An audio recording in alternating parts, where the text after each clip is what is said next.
Well. You're listening to Gloves Off with Professor Buitrón. Alright then, I may say words on point, straightforward. No jibber jabber, everybody forward. Issues, facts and solution. Get it at Gloves Off with Professor Buitrón. Alright, what other thing is a revolution? Get it on point with Professor Buitrón. Gloves Off, no nonsense issues, politics, community. A better men follow reader. Gloves Off, a revolutionary show with everything that you need to know. With Professor Buitrón. Watch ya!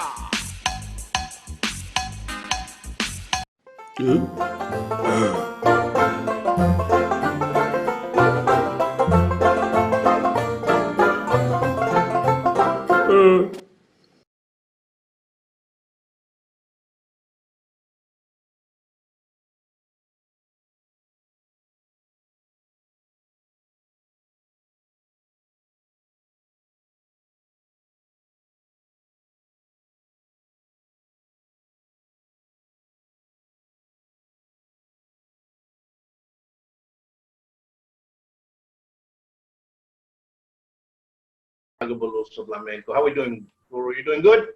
Very good, sir. My brother Paul, and thank you for having me. I appreciate that, sir. I'm a big fan of yours as well.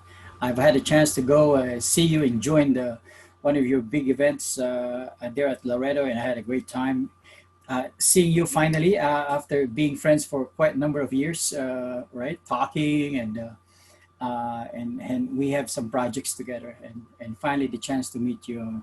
It was an amazing experience to be in your event, as well as meeting all the top guns of different kinds of martial arts in your event, sir. Thank you.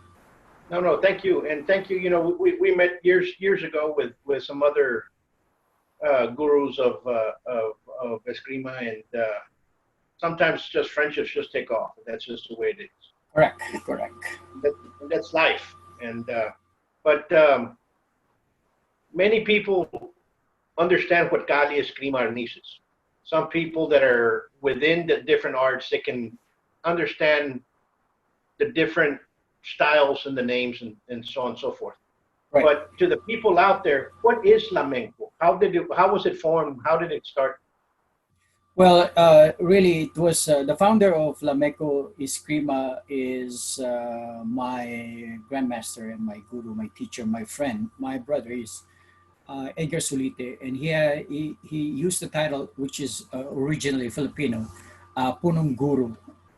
Punong means head, Guru means teacher, so that's the title he used for his rank, Punong Guru Edgar Sulite. I think he started this way back, even before he migrated to here in the U.S., which I think around 1986. But I had the chance to meet him around 1990. Back when he was living in Glendale, California, and we were actually a few minutes away. So he was introduced to me by a friend, and he happens to be this friend of mine. His name is Ruel. He's actually the original partner of I'll address him as Edgar, so I won't get so very conscious about Punong Guru Edgar Sulite and all that stuff. But I have my utmost respect to my Punong Guru and my friend. So with Edgar, his sparring partner was Roel Pueblos, and it so happened that they actually worked together a lot way back in the Philippines with training and having seminar events and meeting grandmasters in the Philippines. So in fact, Roel Pueblos was Edgar's if not right-hand man, he's the other guy that really worked together, Lamenco Eskrima, together with his brother, Lowell's brother, June. So anyway, it was through Lowell that I met Edgar Sulite in 1990, and then we became friends. And then, of course, with this, I found out through our friendship with Lowell and Edgar that they were into the Filipino martial arts, and I was so excited about it. So I actually joined him when he was together with my wife Rosie. I joined them with Lowell in one of the houses that they perform demonstrating Filipino martial arts through a dance. and I was really intrigued. And that really started my interest about the martial arts of Lamenco Eskrima. So again, him being just a few minutes away from where we live, and then we even speak the dialect. So I felt so comfortable with getting to know more and more Edgar and Ruel, and then of course dwelling into the martial arts. Now about Lamenco, they already have this way back in the Philippines, even way before 1986, right? So when he moved here, he continued on with teaching Lamenco through privates, then eventually through seminars, because he met a lot of very big people in the martial arts. And one of those, in fact, the biggest, I would say, is Guru Dan Inosanto, who was instrumental in propagating and pushing Lamenco out in the world through his, yeah. And then, but let's get back to what exactly is Lamenco. Lamenco actually means about the three ranges, which is Lameco. And this is kind of like the acronym of La, meaning largo, long range, and medio, medium range, and corto, close range. Because how Edgar took it is that it is a combative art, Filipino martial arts, that he put together all this range from different major systems and minor systems all together. And his focus was not only on the Eskrima or Kali aspect, or they call it garrote or stick aspect of the Filipino martial arts, but it's also the long blade, the machete, the sword, he has double blade, he has pada idaga, he has paño, which is the handkerchief, he has susi, and all those different kinds of instruments that you can use for self-defense aspect of it. So that is Lamenco.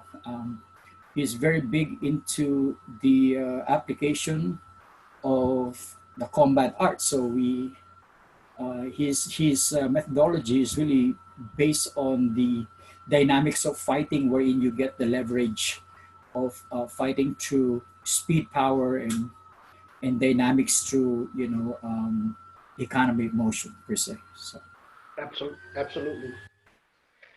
I've seen you've done it. I've seen your workshops. I've been with it, and it's very interesting in the sense of it is fighting. That's what it is. yes. Mm-hmm. It's fighting, Yeah. and it's not about what I can do. It's how I can fight, and that's Exactly. what I think it's a difference. And Yes. it's very important. It's very important for those that are looking for martial arts, because there's martial arts all over the world, and there's combative arts, and it separates from differences. Self-defense, fighting, Correct. and to me, Lamenco is a fighting art. It's a fighting. Well, simplistic approach to it is that Lamenco is application based. So if you're talking about application, it's all about what it's you train how you fight, and you fight how you train. There's only one thing.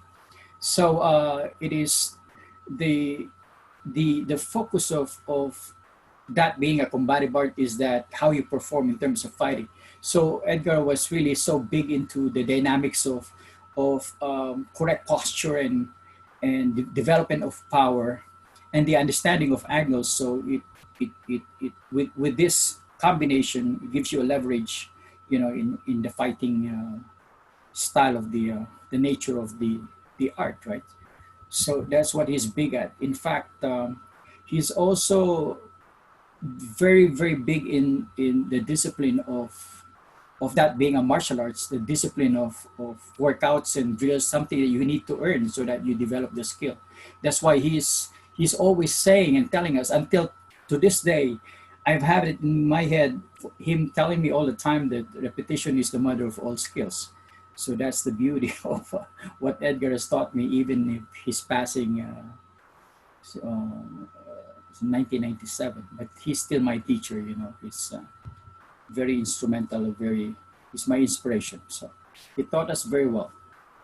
Absolutely. And every time you teach, he's going to be there.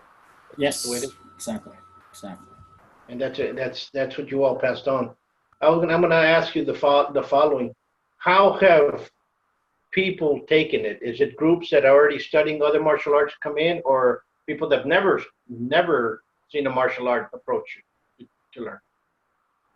Well, it's a combination of both the the art is alive in those that, for a few of us that practice, and maybe for those that even does not practice, but it's alive in their hearts. You know, it's in their mind and heart, and the love is there, continued until this day.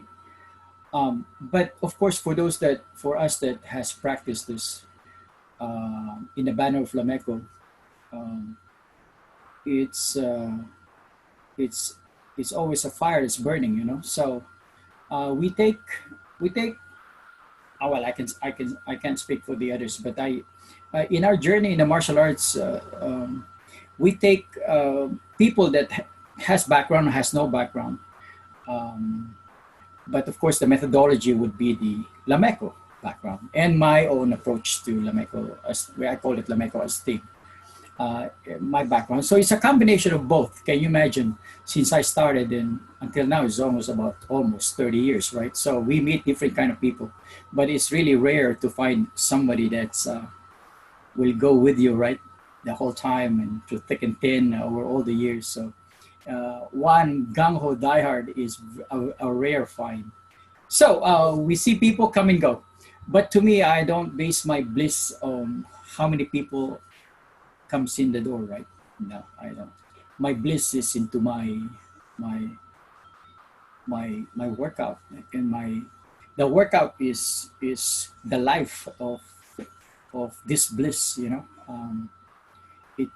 it makes me alive and makes me fulfilled when I do the workouts. So that is the basis of my practice of the martial arts, with or without anybody with me during training.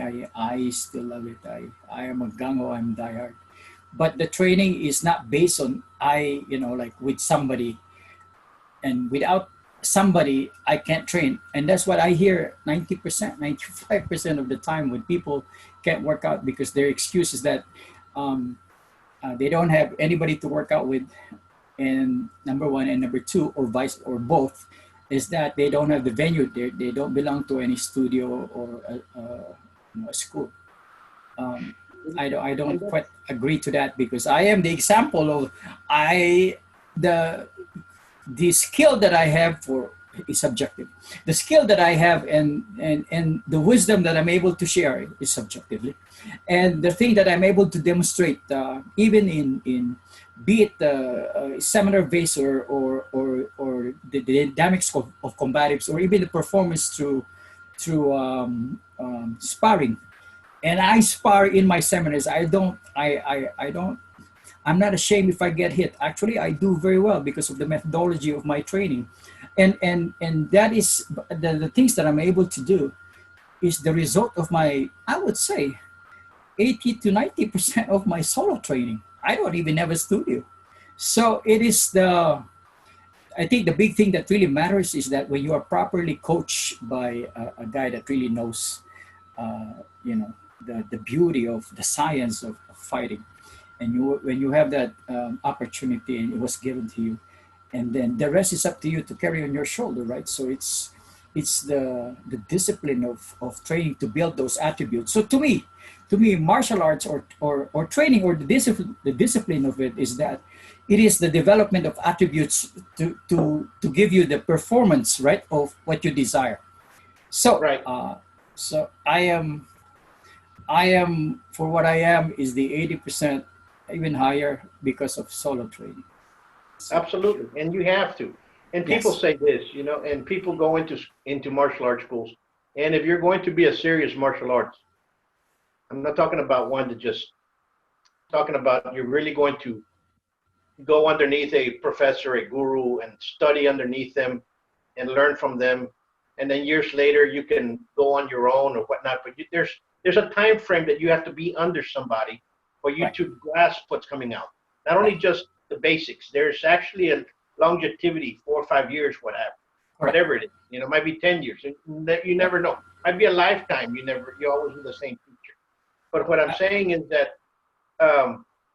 when you follow that that professor, guru, Sifu that's in front of you, and he's teaching you, there's a sense of respect. You become kind of family with them, True. right?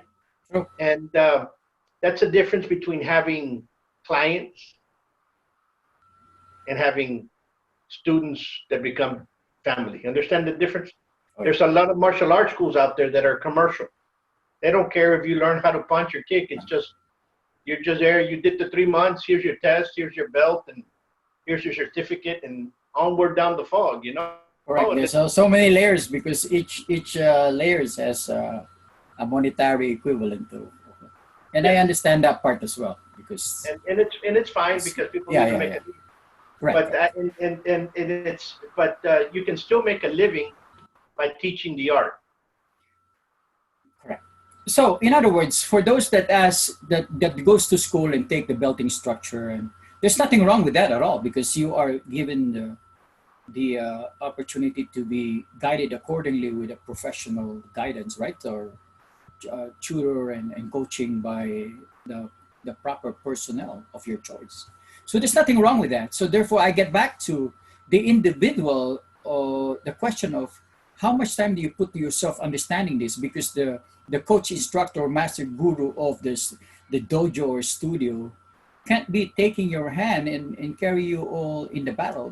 You have to earn this thing through Absolutely. your diligence and through your conditioning of the body and that's what I call the attribute development for the performance that you are being taught by the coach. So it boils down to how much time do you devote yourself in that training? Because again, what sticks in my head all the time, over and over and over in my workout, is am I training how to fight?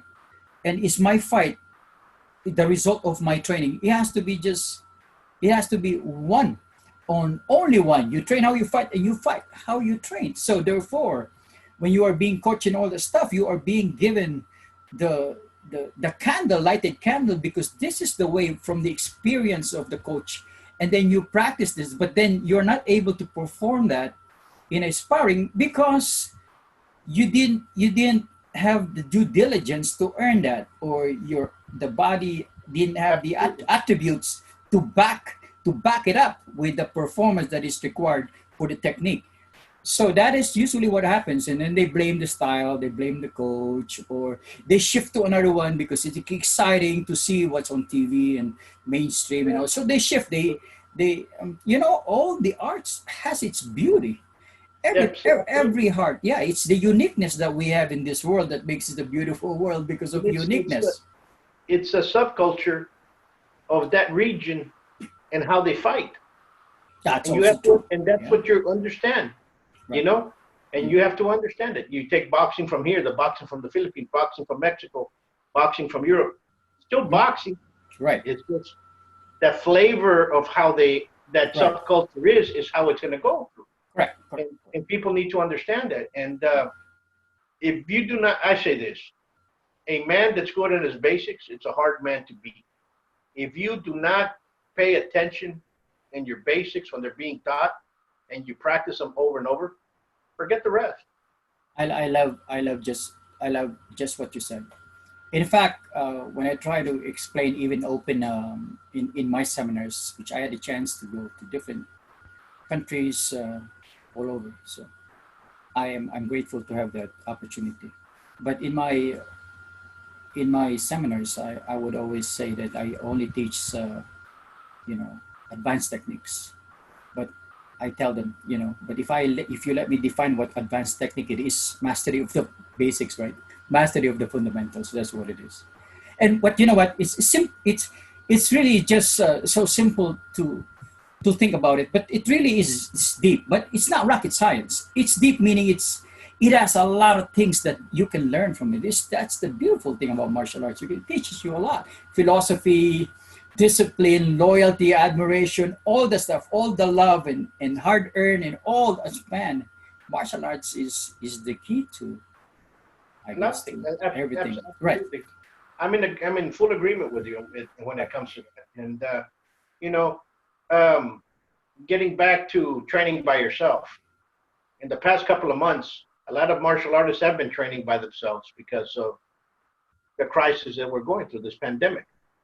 And a lot of martial arts schools aren't going to be open because of the closure. And Right, right. I know a lot of people, and they're losing their schools Correct, correct. and you know, all that. They're not going to open. I mean, I personally know friends that had schools for 30 years that they're not going to be opening back again. Right. Unfortunately, that's just the way it is. It was something that was forced upon us, but for those martial artists, that doesn't mean we stop. Correct. Correct. Correct. That means that it moves forward. Exactly. It just moves forward in a different direction. Correct. If they're not going to allow it, and if they're not going to allow us to teach publicly, a lot of these arts are always taught secretly in many instances and in many other countries. Filipinos being one of them, the French being another. They went underground and then they came back up again. Right. I actually am I'm part of that underground because we were just a backyard group, so we do a lot of these sparrings in an underground. Yeah.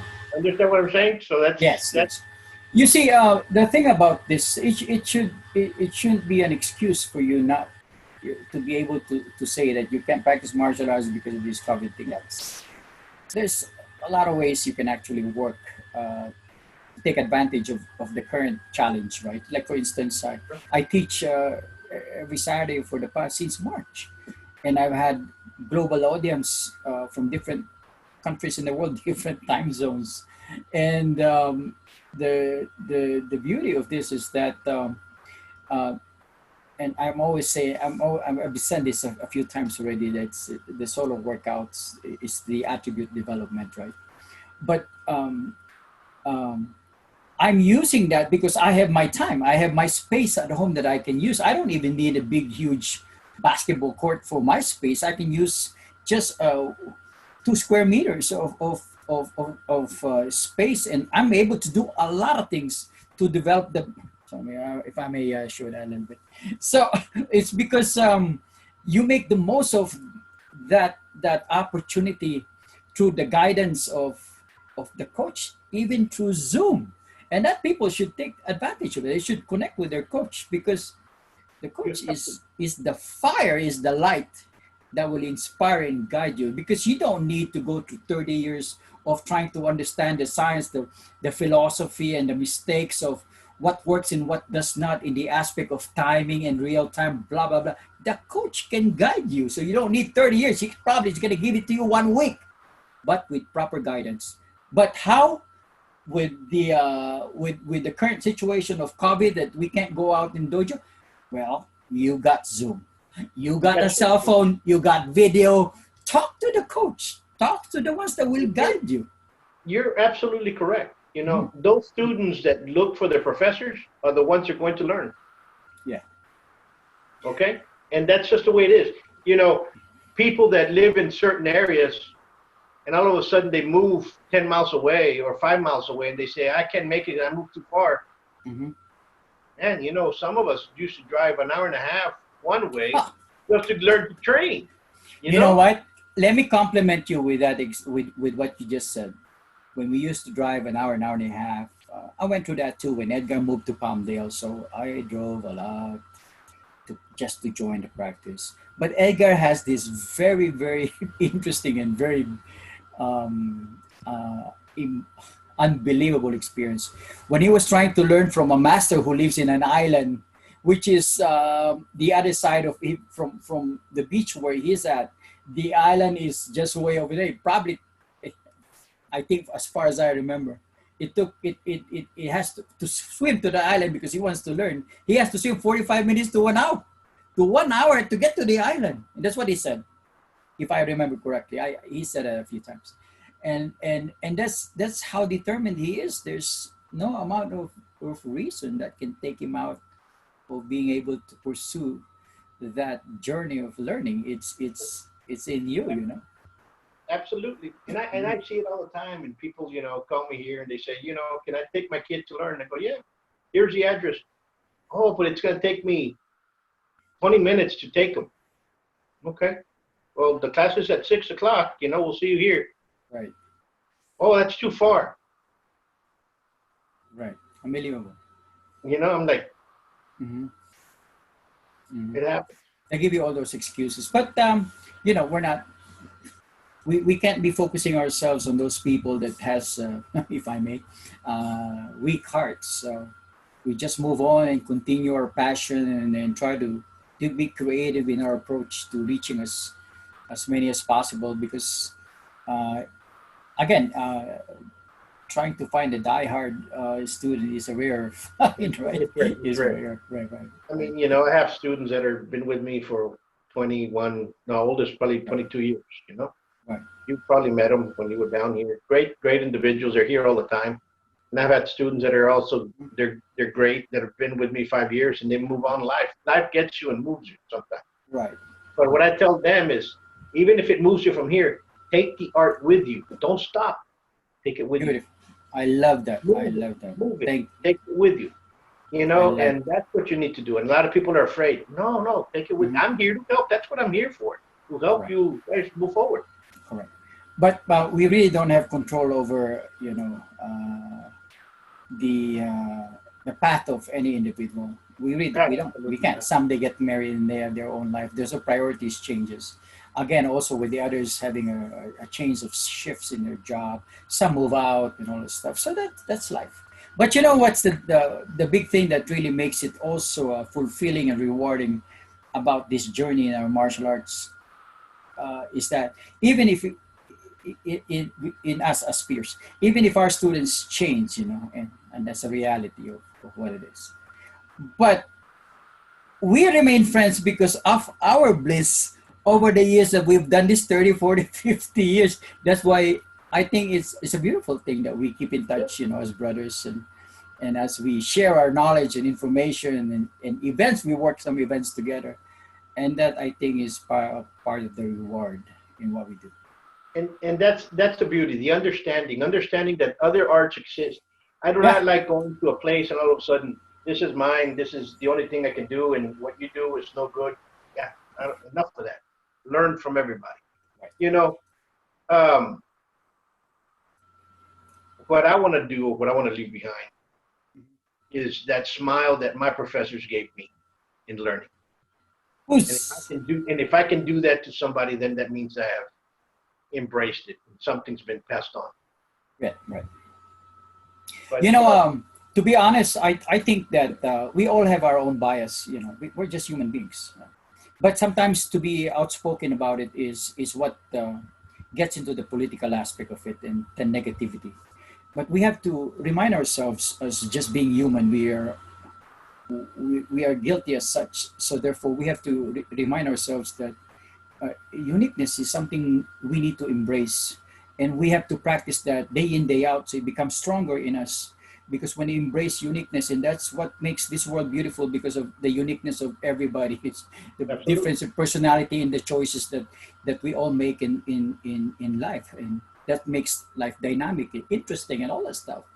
But what I think is because I am guilty of that, definitely. When I try to, you know, I have judgment. But the thing is you have to play it right. You cannot just go out and use social media or publicly in a seminar to put down an art or a style or an individual. That's a big no-no, because I wouldn't want anybody to do that to me.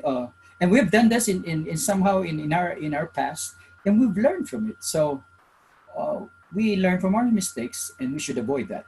But the thing about that is that when I try to talk about the weaknesses of the other styles, but in a you know, some choice of words properly, but with the ones that's trying to learn from me. But I try to approach that in a objective point of view, meaning the science of it, not because of personality or the choice of this, or I don't like the lineage of this of his teacher who taught and he was a bully. And I don't get into the emotional aspect of it. I try to look at it on the science point of view. So when you're talking about the science point of view, I got some measurements or some elements that I put in my head to remember the science aspect of it. So when I teach and when I try to review and learn from the other art, I try to remember three things. Is it good? Is it? Do they have good balance? The balance that I'm talking about is is their movement always in a position of strength, be it offense and defense, right? So that's the science of it. And that's what I will learn from this guy, because his footwork is amazing, because his balance is able to counter and deflect and all the stuff with purpose in always a position of strength. So I base it on the B aspect, which is balance, and there's the E aspect, and I have the acronym BEN. I jumped the gun: balance, economy, motion, and non-telegraphic. When I say about economy, motion is the movement really based on with efficiency, because all of the leverage in fighting is all about efficiency. Like, Absolutely. if you fight too wide, you're gonna get hit in by short moves, which is straight line, and right.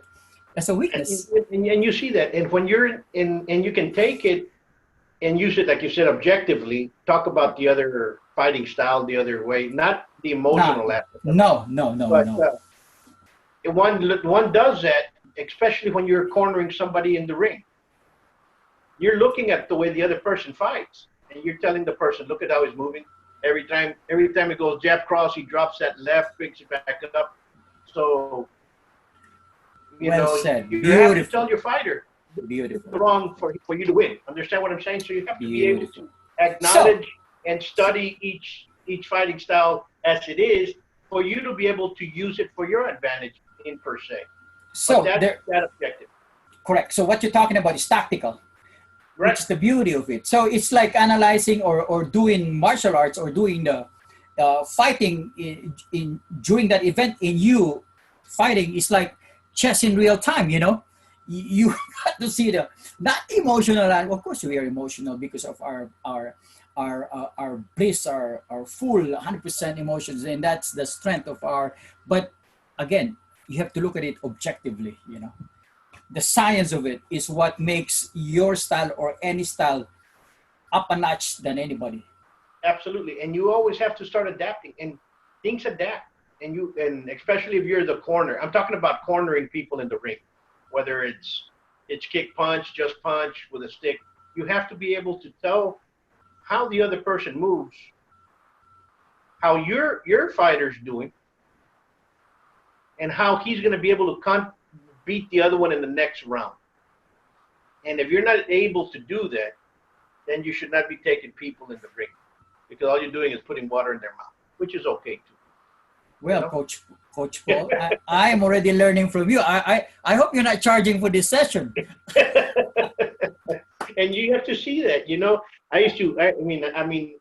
I cornered. I was not the coach, but I was a second giving the water. And I remember my professor, Sheila, which was an excellent fighter. He was a great trainer, and he cornered me in fights and so on and so forth. And when you used to see him, he used to tell me, pay attention if they're giving them too much water. And I'll be telling him, oh, they're giving them too much water. They're doing this to him. He's complaining that he's sitting here. And he was translating it over there just in seconds. They're giving him too much water, start hitting him in the stomach. He's going to slow down, start hitting him in the leg. He's complaining that he got hit here. And I was just, understand what I'm saying? So you have, at the corner, you have that. You have to study that, tactically speaking. But we also use tactics in real life as well. You're going to go inside, you're going to go to a situation. The first thing you do is you measure the person on what he's wearing. Right. At this point in time, I am a student now learning from you, because we're talking about a different environment of fighting, which in boxing, it has to go 10 rounds, 12 rounds, right? So therefore, it has to take into consideration energy management and all the stuff, the water intake and all. You know what? In Filipino martial arts, we are in short rounds of explosiveness. 1 minute, 2 minutes, 3 rounds. That's it. So you give your best tactically in like speed fighting, and so it's a different arena. So in that aspect, I can break it down for you. But at this point, what you're talking about is, sir, I'm a student. Thank you for sharing. No, thank you. And there's a lot, in stick fighting as well, and everywhere. Fighting in the street, the tactical positions of everything. And if you do not have that malicia in the street, you don't have it. You're not going to get it. And if you've never been in a street fight, you shouldn't be teaching people how to fight. You know, so you have to understand that too, you know. That's true. That's true. Because then you do that. Correct. But if we try to keep an open mind, so I'm going to show you a little bit of this stuff. Okay, so here, Yeah. okay, here, I'm going to get a few books. All right, so okay, so I actually have this reference that I can show you. Well, I've never been to real street fight, like killing each other with knives and machetes, and I was never. But I've taught people who actually lives a life of that because that is their profession. And some of those people actually has even give me a compliment and appreciation for what I taught them has saved their lives. So I am very flattered when they say that. But I study the guys. I study those that are into it. So it gives me the understanding and it sharpens my understanding and the wisdom that they share is priceless.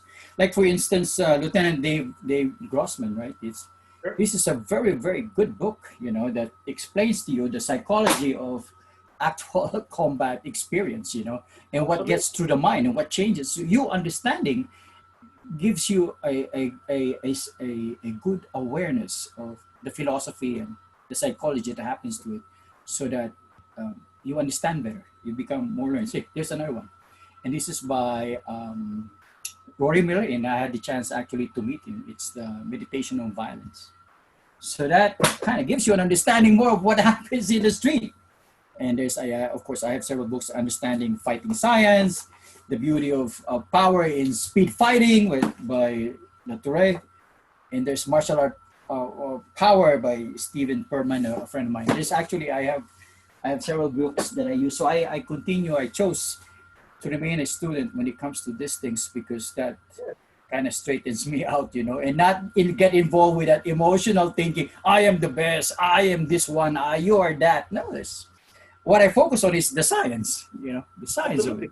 Yeah. And it's the pedagogy and why it is and why it made it and where it's at and why do they do certain things for you to be able to have a better outcome.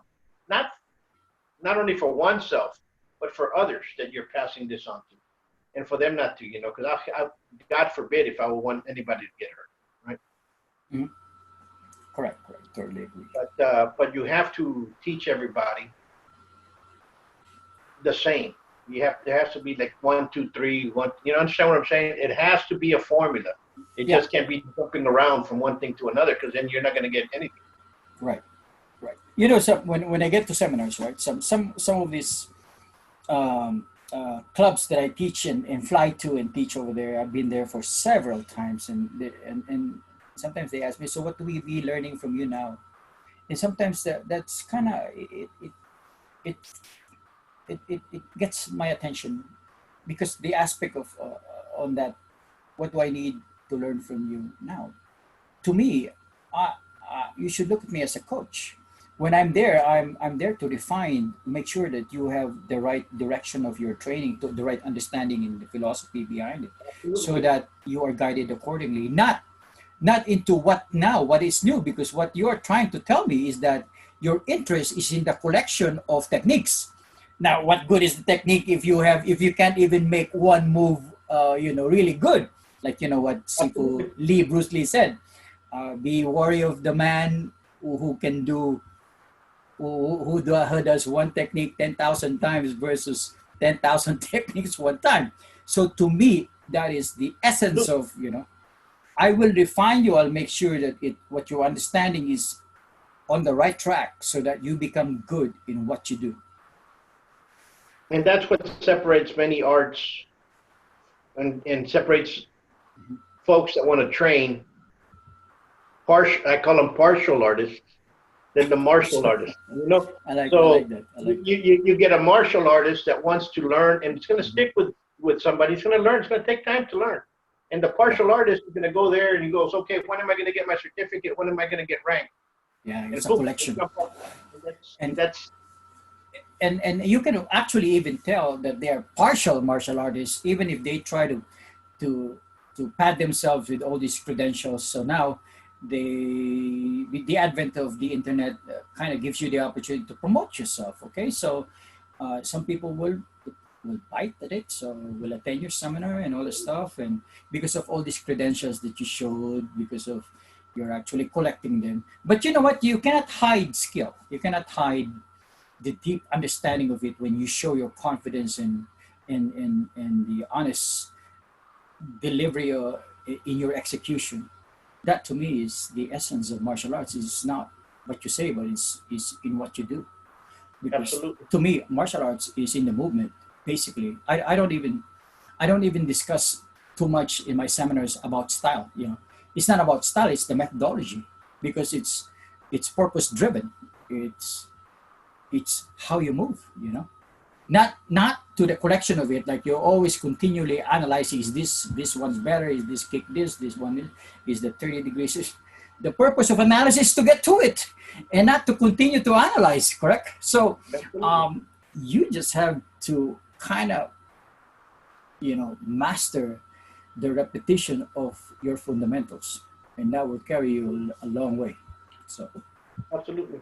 Number one, we're running out of time. If somebody wants to learn Lamenco, wants to come to you, how can they get in touch with you? well social media, can test. I'm in Facebook. Is Roger Agbulos. They can always search and connect with me and all this stuff. I think that's the best way. Otherwise, I have my Yahoo email, astiglameco@yahoo.com. But Facebook is the way to go. It's easy. I have my full name in there. There's no alias, so it's Roger Agbulos. That's pretty much it. But I do hope that one day we will cross paths again, Coach. We have to let everything die down. So it's kind of hard. Yeah.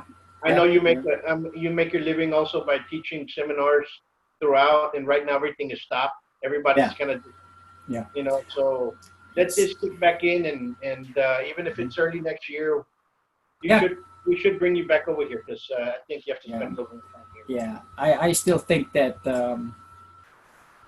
despite the challenges that we have at the moment here in this country, we should be grateful and feel blessed that we live in a beautiful country, that we're able to express and have our choices, and our freedoms.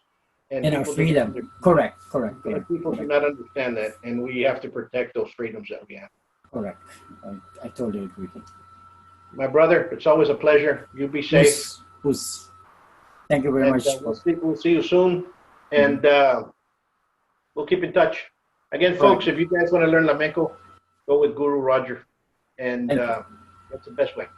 Okay? Thank you so much. Thank you. Appreciate it. God bless you, my brother. We'll talk soon. We'll talk soon. God bless you. Thank you.